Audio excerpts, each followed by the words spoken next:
Bonjour à tous et à toutes, salut la communauté. Bienvenue dans ce nouvel épisode de mon podcast Vagabondage nordique à destination des marcheurs nordiques passionnés. Je suis David Deguel, encadrant en montagne, instructeur et compétiteur en marche nordique, mais aussi accompagnant en VTT, vélo. J'ai à cœur de rester performant le plus longtemps possible en prenant en compte mes objectifs et mon potentiel personnel. Pour cela, je m'intéresse à la nutrition, à la préparation physique et préparation mentale. Vous pouvez retrouver mes aventures sur nordicwalkingadventure.fr ainsi que mes stages et séjours. Tous les 15 jours, je vous offre une nouvelle carte postale pour rencontrer une destination. J'accueille pour cela un ou une invitée, tout comme moi, amoureux de belles gestuelles, d'envie de progresser et de se faire surtout plaisir en marchant. J'espère que cette nouvelle carte postale enchantera votre cœur et vous touchera comme moi. N'oubliez pas de laisser un commentaire et une note pour faire progresser ce podcast et la communauté de la marche nordique. Bon épisode et bonne écoute.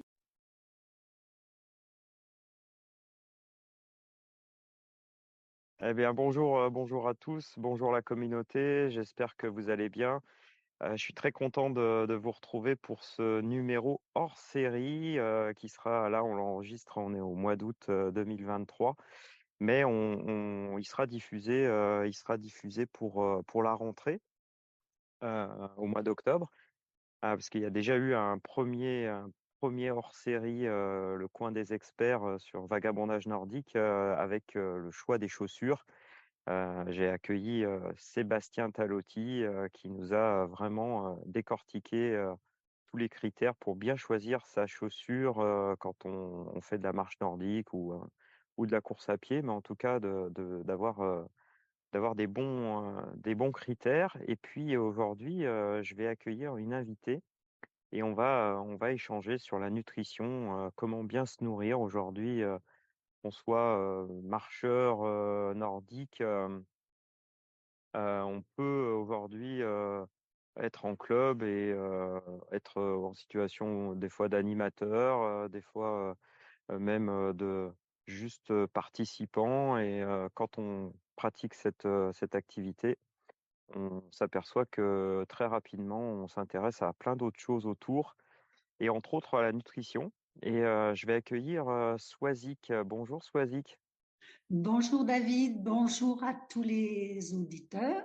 Voilà. Ah, Alors, on s'était déjà, sur la saison 1, on avait déjà échangé. Tu nous avais posté une très très belle carte postale là, sur, sur la montagne au-dessus de chez toi, La Sainte-Victoire. la Sainte-Victoire. Ouais, c'était extraordinaire. Tu nous avais régalé. Et puis Oui, finalement, on s'est dit que ça pourrait être intéressant parce que de par ton parcours et ton métier, eh bien, on s'était dit que tu pourrais réintervenir dans cette rubrique que je développe sur cette saison 2 avec des experts sur différentes thématiques. Et ce matin, on va parler nutrition. oui, tout à fait. En Alors, fait, pourquoi un petit peu parler de nutrition avec toi? en fait, je suis naturopathe moi depuis une vingtaine d'années et je suis spécialiste un peu en micronutrition. Et lors de mes différentes activités sportives ou même en tant qu'animatrice, je suis souvent amenée à donner des conseils de nutrition. Donc, ben, c'est ce que je vais faire ce matin. Euh, je vais vous donner en fait des conseils de nutrition pour marcheurs nordiques. Parce que, en règle générale, le marcheur nordique est un master, c'est-à-dire que une personne en général qui marche et qui a plus de 40 ans, même bien au-delà. Les groupes, en règle générale, la moyenne d'âge, c'est 50 ans.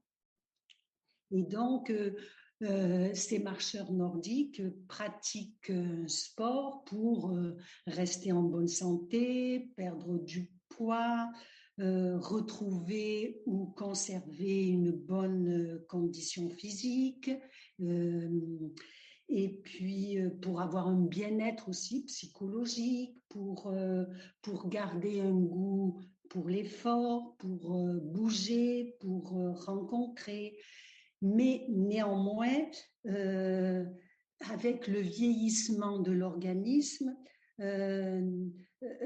ça entraîne une diminution de nos aptitudes à encaisser et à gérer les contraintes physiques des activités sportives et donc plus de risques de blessures, de fatigue. Voilà. Donc, si on a le contenu de notre assiette qui est bien diversifié, avec suffisamment, donc je vais vous parler de l'importance des protéines, de l'importance des glucides, de l'importance des oméga 3, qui sont donc des graisses.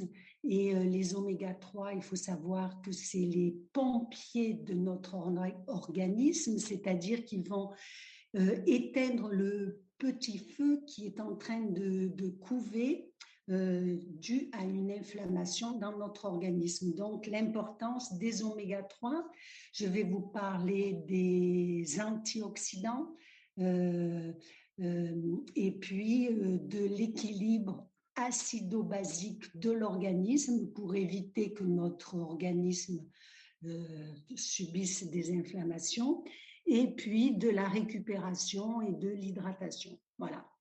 C'est un merveilleux programme, ça.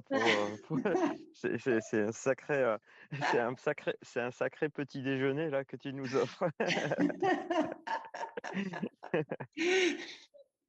Après, chacun devra l'adapter en fonction de son comment dire Sa pratique de sa pratique, voilà, et des petites pathologies qu'il peut traverser lors de son activité. Voilà. Je vais commencer par les protéines. Oui, Donc, les protéines. Ouais. oui, voilà. Alors, comme je disais précédemment, avec le vieillissement, on a une perte de la masse musculaire et donc une réduction aussi des capacités de récupération des tissus qui constituent nos muscles. Et donc, il va falloir apporter des protéines quotidiennement et de manière fractionnée le long de la journée, c'est-à-dire commencer déjà par un petit déjeuner avec quelques protéines. L'idéal est qu'on ait un apport de protéines de 1,5 g par kilo par jour. Alors, les protéines, ça peut être des protéines animales, des œufs, des protéines de bonne qualité. Privilégier les produits bio, des œufs bio, de la viande, quitte à manger de la viande, à en manger moins, mais qu'elle soit de bonne qualité. Des petits poissons gras, tels que sardines, maquereaux, anchois, harengs, voilà, des petits poissons d'eau froide. Moi, j'aime bien le saumon aussi, saumon, tu sais, les poissons fumés. J'utilise aujourd'hui, j'ai trouvé de l'aigle fin, tu vois, que je fais revenir donc dans le lait.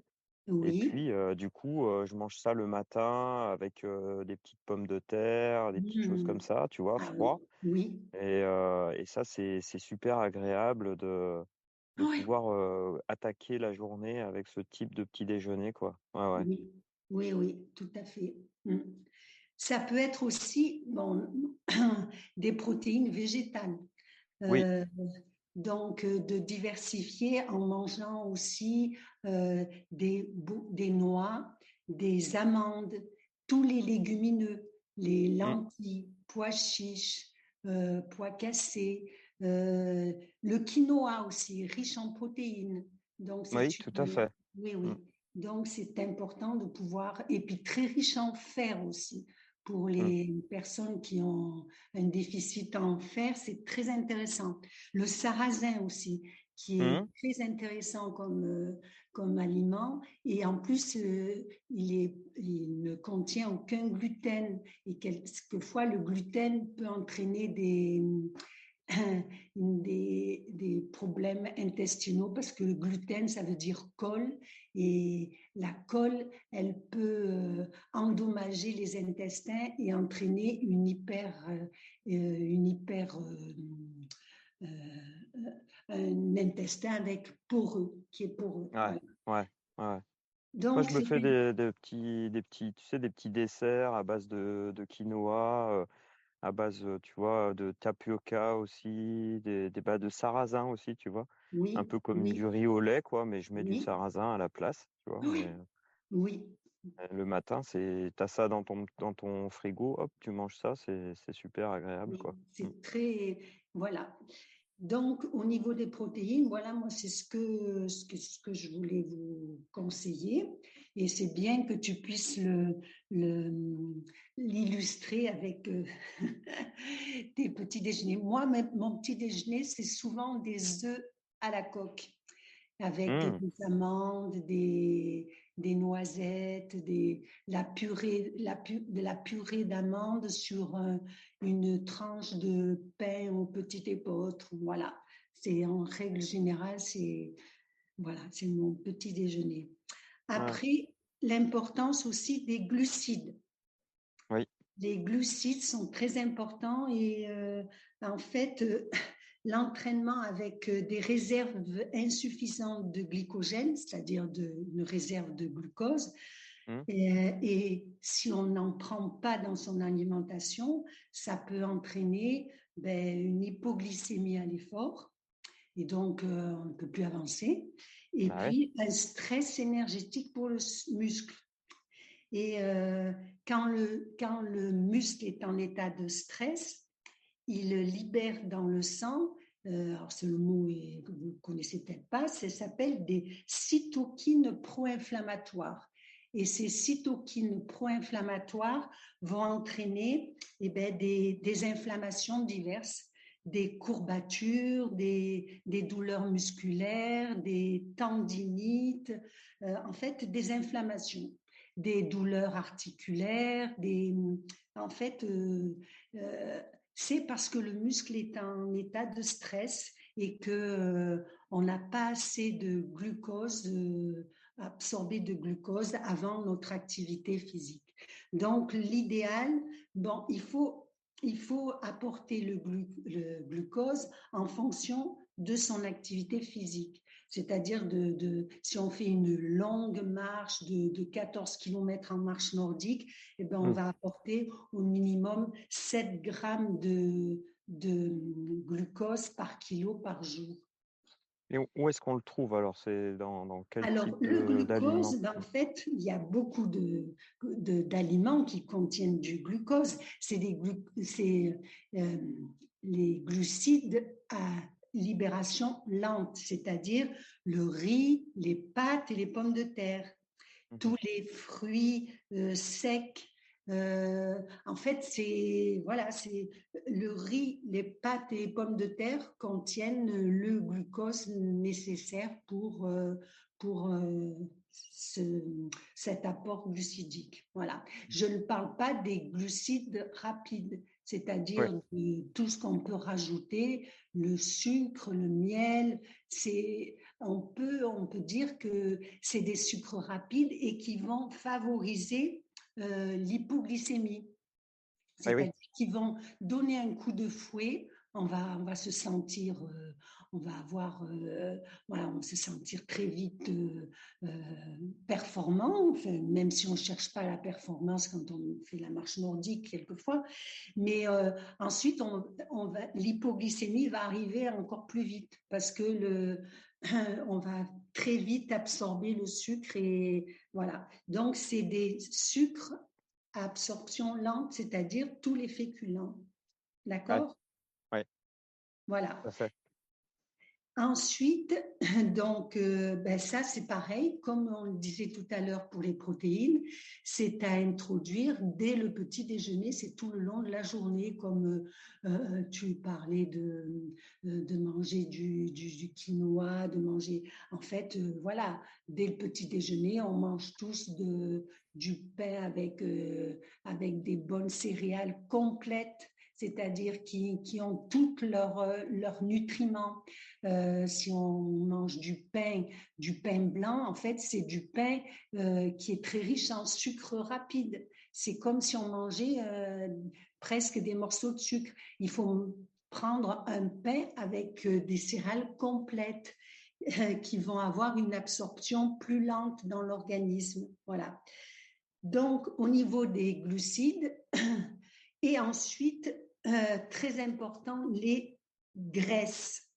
Il faut avoir un apport journalier d'oméga 3. Les oméga 3 sont vraiment les huiles à chouchouter, à absorber avec... de toute façon, c'est des huiles souvent qui sont très bonnes au goût. Moi, j'aime beaucoup l'huile de noix. J'utilise aussi beaucoup l'huile de lin, mais qui a qui se détériore très vite. Donc, j'aime bien aussi l'huile de cameline, l'huile de colza, l'huile de chanvre. C'est des huiles qui sont de première pression à froid, qui sont bio parce que vaut mieux. Et puis là, on en consomme 2 à 3 cuillères à soupe par jour. Et donc, ça peut être mélangé avec des flocons de céréales, ça peut être mélangé avec un yaourt de brebis, ça peut être ou à midi sur des crudités ou sur des légumes cuits. Voilà. Il faut par contre limiter la consommation des huiles de tournesol, de maïs et de pépins de raisin parce qu'elles n'ont pas un bon équilibre entre les oméga 3 et les oméga 6. Quand je parlais de l'huile de colza tout à l'heure, c'est une huile qui contient des oméga 3, mais qui contient aussi des oméga 6.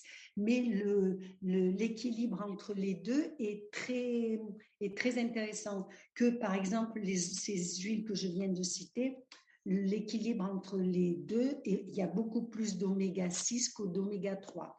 Donc, elles sont moins intéressantes à consommer.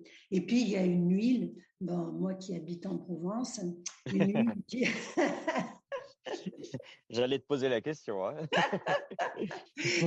C'est l'huile d'olive. Et là, c'est 2 cuillères à soupe par jour. En fait, l'idéal, c'est d'avoir une bouteille pour les crudités à midi, une bouteille avec 1/3 d'huile d'olive, 1/3 d'huile de noix ou de lait et 1/3 d'huile de colza. Là, on a un véritable, je veux dire, feu d'artifice d'huile et de bonne graisse. Et là, on l'a à disposition. Du coup, on ne se pose pas la question je vais mettre, non, là, aujourd'hui, je vais mettre un peu plus de lin que de... Voilà, c'est à disposition et on a toutes les bonnes huiles. Voilà. Consommer aussi pour avoir les bons oméga, c'est les petits poissons gras dont on parlait tout à l'heure quand on parlait des protéines. Et bien, ces petits poissons gras contiennent aussi énormément d'oméga 3 et d'oméga 6. Et donc, il faut en consommer minimum 3 fois par semaine. Comme tu le disais, toi, au petit déjeuner. Bon, moi, je n'arrive pas trop au petit déjeuner de manger du poisson, mais...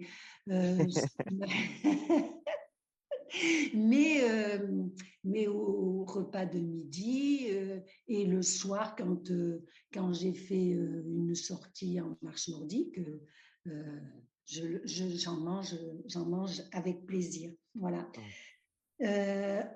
Voilà, ça c'est tout au niveau des oméga 3 et oméga 6, c'est ce que je pouvais dire aussi.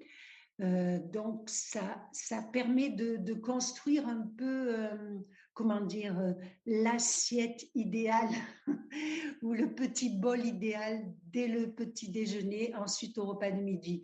Alors, oui,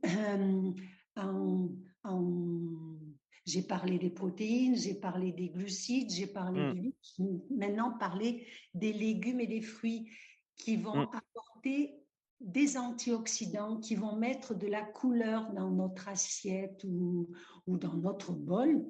En fait, parce que les antioxydants permettent aux sportifs d'avoir un apport de vitamines, de minéraux et d'oligo-éléments qui sont indispensables.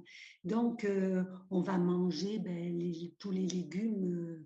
Tous les légumes actuellement, c'est aubergines, courgettes. Enfin, je vais nommer tous les légumes, mais ils contiennent tous ou des vitamines, des minéraux de manière différente. Mais bon, il y a aubergines, les brocolis, c'est pas trop la saison, mais manger aussi les carottes, tout ce qui a de la couleur aussi. Choux de Bruxelles, les choux, l'hiver, c'est les courges musquées, les Mmh. épinards, et puis donc tous les légumes en fait. Mmh. Mmh. Mais et au niveau des fruits, les fruits, petits fruits crus de toutes les couleurs sont très très riches en antioxydants, c'est-à-dire les cassis, les fraises, les framboises, les grenades, les groseilles, les mûres, les mangues, les myrtilles, les pommes, Mmh. les pruneaux, les raisins. Tout ça, c'est à rajouter dans le petit déjeuner, euh, dans une salade aussi. Moi, je fais une assiette de crudité et je Mmh. mets des petits D'accord, fruits crus d'accord. dedans. Et en plus, ça donne euh, une couleur à l'assiette qui met en appétit et qui donne de Mmh. la joie. Ah oui, bien sûr. Ah bah, complètement. Ensuite, il y a tous les oléagineux, les amandes, les avocats, les noisettes, les noix. Tout ça aussi est à rajouter et fait partie des antioxydants. Et puis aussi, les condiments, le basilic, la ciboulette, le coriandre, le curcuma, le cumin, le fenouil, le gingembre, la menthe, le persil, tout ça est à rajouter pour le plaisir des yeux, pour le plaisir du goût, et pour faire le plein de vitamines. Mmh. Voilà. Tout, avec tout ce que je viens de vous dire, que ce soit les protéines, les glucides, l'huile, tous les légumes, les petits fruits, vous pouvez composer des repas, mais qui vont vous donner une forme et que vous allez garder. Voilà. Mmh. Bon. Euh, Par contre, quand euh, si on mangeait que des protéines ou qui soient mal associées, on pourrait être quand même en déséquilibre acido-basique. Alors, Ah, mais donc, il faut ça favoriser l'apport d'aliments alcalinisants, c'est-à-dire qui sont neutres, qui sont euh, avec, avec du carbonate plus riche en potassium, en calcium et en magnésium. Alors, les aliments qui sont alcalinisants, c'est oui. tous les légumes et les fruits, la Mmh. pomme de terre, la D'accord. patate douce, Mmh. la châtaigne, les bananes, les amandes et tous les fruits secs.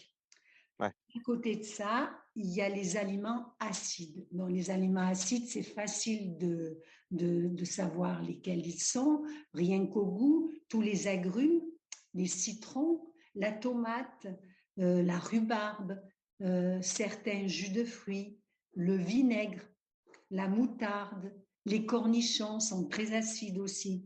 Mmh. Donc, si on en fait une consommation, il faut vraiment l'associer à un aliment alcalinisant. Et puis, il y a les aliments acidifiants, mais qui sont non acides, c'est-à-dire toutes les protéines animales, Mmh. tous les sucres transformés, tous les boissons type soda ou la bière aussi. L'alcool, le thé et le café Mmh. sont acidifiants, même s'ils n'ont pas un goût acide. Les céréales et les légumineuses et les produits laitiers. Donc, quand on compose notre assiette, il faut que, en mangeant une protéine, toujours l'associer à des légumes ou à une pomme ou à des pommes de terre. Euh, donc, il faut vraiment trouver un équilibre pour ne pas être trop dans l'acide et neutraliser cet acide avec des produits alcalinisants. Est-ce que c'est assez clair? Bah, je pense qu'aujourd'hui, c'est un petit peu comme quand on marche, c'est-à-dire que quand on se nourrit, c'est finalement un équilibre qu'on cherche. Oui, Tu vois, c'est quand qu'est-ce que je prends un petit peu de protéines, un petit peu de glucides, un petit peu de lipides, mais tout ça aussi doit se répondre entre. Donc, oui, ce sont des éléments qui sont pas dissociés, mais qui sont ensemble. oui, C'est ça qui est intéressant, c'est comme quand on cherche à comprendre qu'il y a le haut du corps et le bas du corps, et que quand on pousse sur nos bâtons, ben forcément, ça entraîne tout le reste du corps. oui, Donc, c'est un petit peu cet équilibre aussi qu'on recherche dans notre assiette, hein, finalement.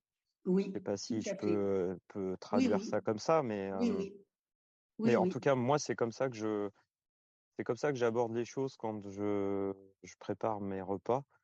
Euh, oui, C'est-à-dire que je dissocie pas les choses, mais je les associe. Donc, voilà. et Mm.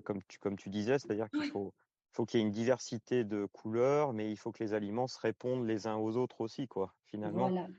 Et c'est ça le plus difficile, il me semble, quand on n'est pas forcément habitué. Et aujourd'hui, la société c'est pas une critique, mais en tout cas, nous facilite beaucoup les choses en nous mettant finalement tout prêt, toutes les choses prêtes Oui. Mm. Mm. dans notre assiette. Et finalement, il y a peu de soins dans cet équilibre. Donc, du coup, ben, on n'est pas très, on se retrouve avec des assiettes déséquilibrées. Et je pense que ça a un gros impact, et tu dois le voir sur les gens que tu accompagnes, forcément, de toute façon. Et forcément sur la bonne santé, et sur aussi la pratique, parce que bah, du coup, on a moins de Oui, plaisir à pratiquer, hein. On est tout à fait. fatigué, Oui, on récupère moins bien. Je pense que oui. la récupération, elle passe par la nutrition aussi. Ah oui, tout à fait. Euh, D'ailleurs, je voulais conclure en parlant justement de la récupération, parce que hmm, chez le master, en fait, euh, les douleurs musculaires persistantes et le déclin des capacités de régénération des muscles, ben, impose quand même un repos suffisant entre les séances quand elles sont difficiles. Et bien sûr, ça quelquefois, c'est difficile à faire comprendre quand, euh, quand en début d'année, par exemple, certaines personnes veulent sont pleines d'entrain, mais voilà, il faut accepter qu'il y ait un temps de récupération entre deux séances pour pouvoir bien récupérer, surtout voilà, au plus on avance dans l'âge, quoi. hmm. Et puis l'importance aussi de l'hydratation. Oui, Euh, parce que tu as évoqué ça, mais je voulais justement continuer, oui, parce que là, tu nous as vraiment brossé les bases. C'est oui, aujourd'hui, c'est voilà, c'est ça, et l'importance de bien équilibrer ton assiette. Mais l'hydratation, ouais, c'est ça, j'aimerais bien t'entendre là-dessus, parce que c'est ça aussi, c'est un élément fort et puissant aussi de la bonne santé, hein. oui, oui. Alors, en fait, bon, c'est vrai que il n'y a pas de. Moi, je conseille de boire, que chacun en boive à peu près, mais ça, c'est en fonction de l'activité sportive que l'on a, mais minimum 2 litres par jour. Mais de toute façon, ça, entre le petit déjeuner du matin, entre à midi, dans la matinée, avant la séance de marche nordique, pendant et après, mais pas boire plus qu'il ne faut aussi, parce que en buvant trop, on va aussi éliminer certains oligo-éléments et on va mettre notre corps en état de manque. Donc, quand on a une grosse séance avec plusieurs kilomètres, c'est bien d'avoir après la séance une boisson à base d'acides aminés essentiels et de glucides. Ça fait partie, c'est des compléments alimentaires en fait qui permettent d'avoir un apport de protéines et de glucides à la bonne dose et voilà, ça c'est pour ceux qui font des séances un peu soutenues. Sinon,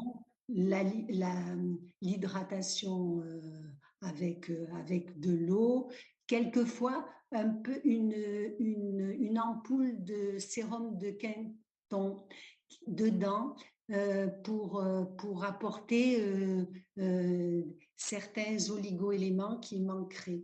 Voilà. Mais Je connaissais pas ça. C'est une plante, non, c'est de l'eau de mer qui a été, D'accord. qui a été puisée dans des fonds très, très, très profondément, très D'accord. profonds et qui est en fait, qui contient tous les oligo-éléments et tous les minéraux. Voilà. Donc, c'est un peu salé, mais très Mhm. peu. Et donc, on peut le rajouter dans une gourde de 3 quarts de litre. On peut Mm. rajouter une ampoule de sérum de Quinton.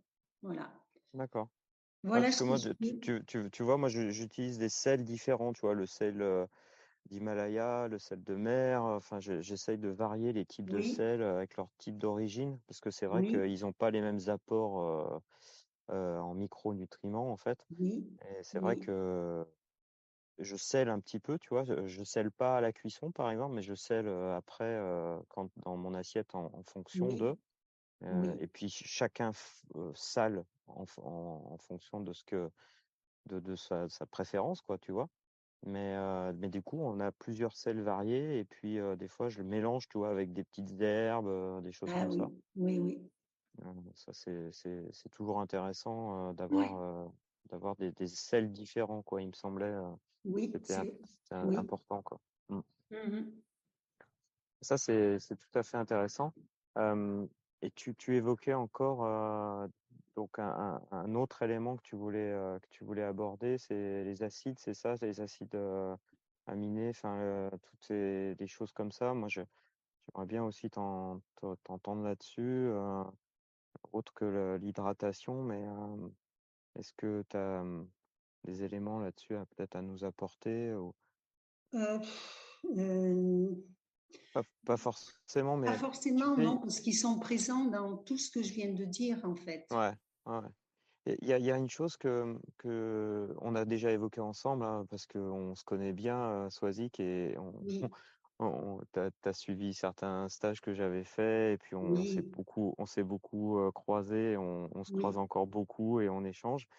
Euh, Tu sais, j'aimerais bien que tu parles un peu du rythme de la nutrition, parce que à la fois sur la journée, mais sur peut-être l'année. Est-ce que finalement, tu sais, cette variété dont tu parlais dans l'assiette, est-ce que cette variété, il faut pas essayer de la rechercher tout au long finalement de la journée, mais aussi euh, tout au long des saisons, en ayant une assiette qui évolue en fait finalement. Tu évoquais un petit peu ça sur les fruits de saison, les légumes Ah de saison. ben, elle évolue, oui, tout à fait, en fonction des saisons. Hein. Tu vas pas manger tu vas manger beaucoup moins de fruits, de légumes crus en hiver parce que tu en auras moins besoin. et ton assiette, elle va être composée en fonction des saisons. Mmh. C'est tellement, euh, c'est tellement évident pour moi et enfin, que voilà, je ne sais pas ce que je peux dire autre que, par exemple, tu vas pas manger de tomates en hiver, tu vas pas manger, et tu vas diminuer les crudités en hiver, tu vas plus manger de légumes cuits en hiver pour réchauffer ton corps. Ah voilà, tu vois, c'est une Oui, approche qui évolue aussi au fur et à mesure de l'année, finalement, oui, la oui, oui. nutrition. Ouais. Oui, oui. Euh, Peut-être. Voilà, les Hmm. crudités en fait refroidissent en fait, hein, rafraîchissent. Quand on mange une tomate, on mange un melon, ben, en fait, il hydrate et il refroidit l'organisme.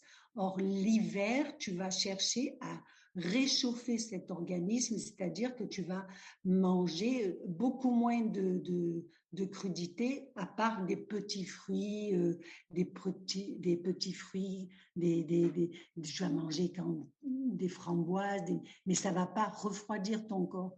Tu vas beaucoup moins manger de crudités en hiver. Voilà. Et puis après, en fonction des saisons, mais ton alimentation va changer.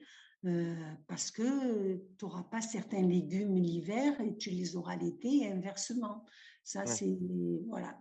Hmm. Euh, Par Et contre, les apports risquent aussi d'être un peu plus gras avant l'hiver pour, entre guillemets, bah, faire une certaine réserve qui va te protéger l'hiver, oui, parce que oui, c'est un petit peu ça, chez les animaux, c'est un petit peu ce qui oui, se passe, hein. Moi, je vois souvent les marmottes, tu vois, toutes maigres au printemps, et puis qui mangent beaucoup, tu vois, durant l'été jusqu'au 15 octobre.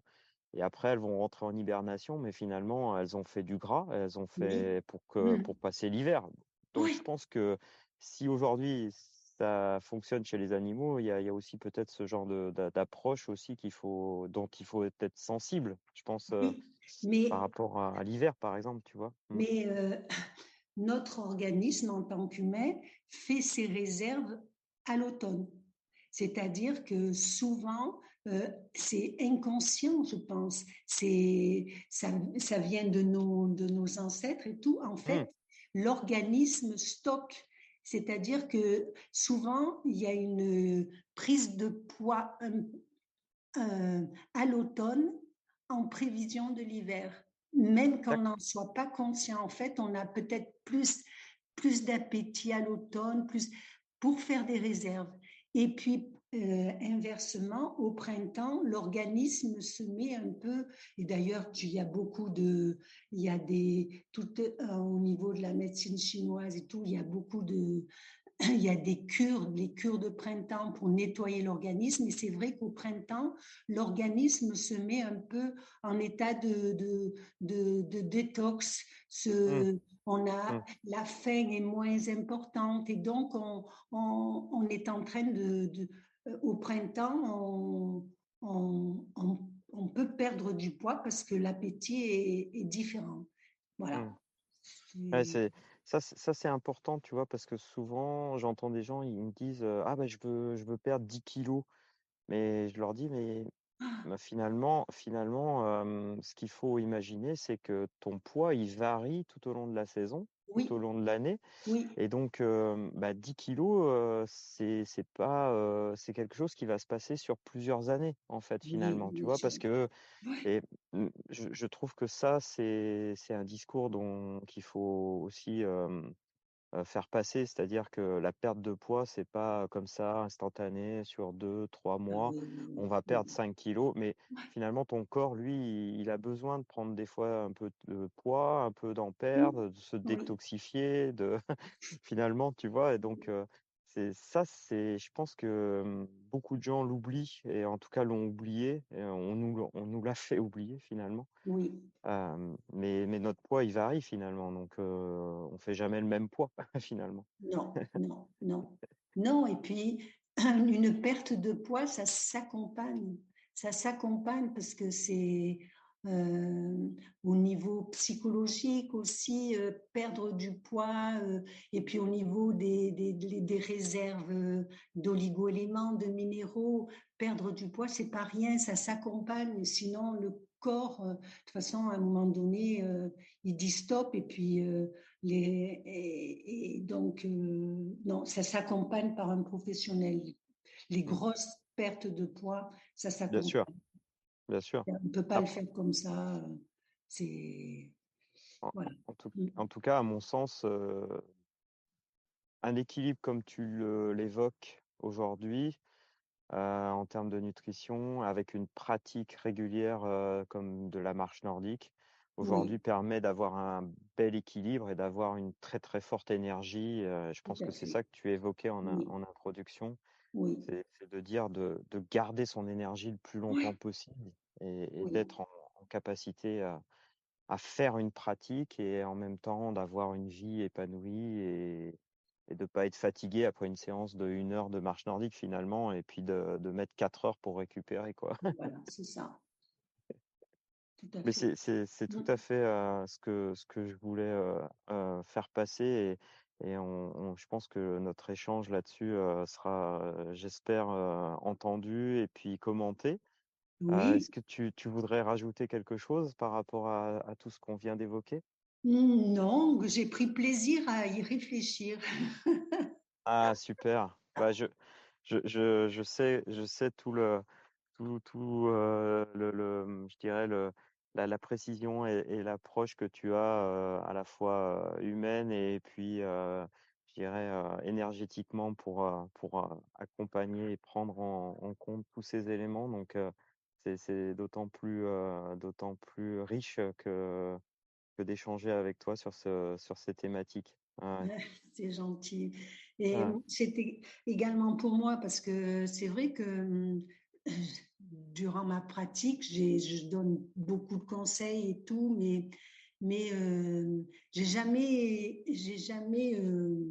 avant que tu me le demandes, réfléchi à vraiment le, l'évoquer avec un plan en pensant à tous les éléments. Voilà, c'est Ouais, ça.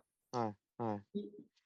Écoute, ce que je te propose, c'est que bah, on va poster ça donc au mois d'octobre, et puis en fonction des commentaires, en fonction peut-être des questions que les gens auraient, on Oui, pourra peut-être prévoir une autre intervention si tu le veux bien, oui, oui, oui, tout à fait. si ça te paraît opportun Oui, qu'on fasse justement un autre épisode pour peut-être répondre à des questions ou à oui, des commentaires qui pourraient venir là, à la suite de ce podcast hors série là, dans Vagabondage nordique. oui.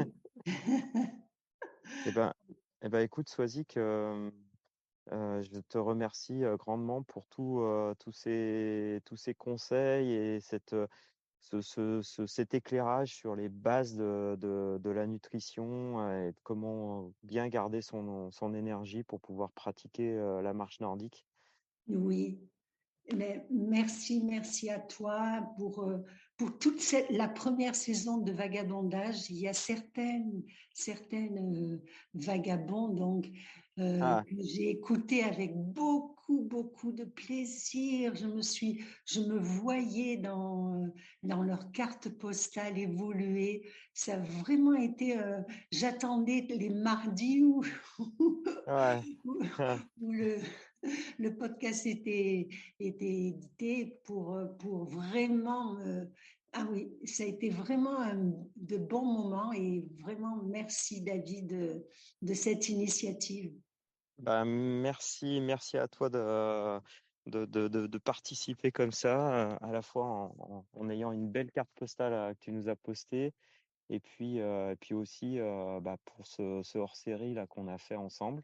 Oui, Euh, mais en tout cas, j'attaque la saison 2 et il y a déjà une belle carte postale qui a été enregistrée là hier du côté. Je vais laisser un petit peu le secret, mais en tout cas, ça fera l'introduction de la saison 2 là, dès début septembre. Donc, tu vois, super, voilà. super. Bon, Très en tout bien. cas, grand merci, Swazi. Je te souhaite une très bonne journée. Merci. Je te dis à très bientôt. Et puis, Oui, on remercie les auditeurs pour tous leurs commentaires, leurs partages.